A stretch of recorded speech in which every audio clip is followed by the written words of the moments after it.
Aspirant pagka-Vice Mayor sa Iligan City ang giaresto sa mga personahe sa CIDG Iligan tungod sa warrant of arrest diine sa kasong syndicated estafa. Ani ang report. Adlawng Miyerkules, pasado las 5 sa hapon, atoso sa ka-political rally sa barangay dito kanan sa Iligan City.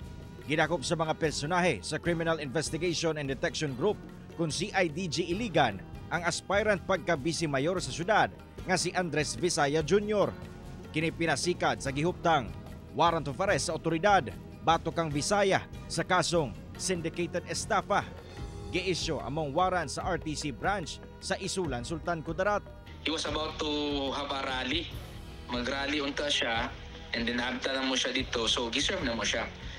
Actually sir, during the operation wala man tayo mga hesitations, wala resistance.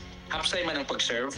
He fully cooperated and then submitted himself.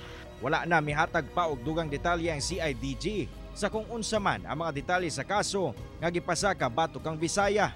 Well, sir, as long as natin warrant of arrest, sir, pwede na to dakpo ng tao, sir. Regardless of his status or unsa man. Kailangan na to bangon ng korte, sir. Human mi pailawom sa booking proceedings ang akusado.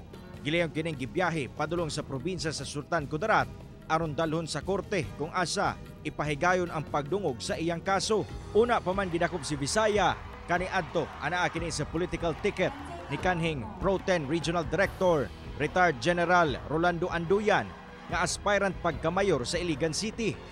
Gani niadtong milabayng semana nag-uban pa ang duwa sa gihimong Unity Walk ug Solidarity Pack sa syudad sa pagpanguna sa Comelec Iligan. Sa gipadalang text message ni Anduyan sa GMA Regional TV 1 Mindanao, gibutyag niya nga sukad pa si milabayng tuig, gitanggal na si Visaya isip iyang running mate. Ginasuwayan pa sa GMA Regional TV 1 Mindanao nga makuha ang pahayag sa maong aspirant. Kauban si Jaybert Pairat, Cyril Chavez. 1 Mindanao.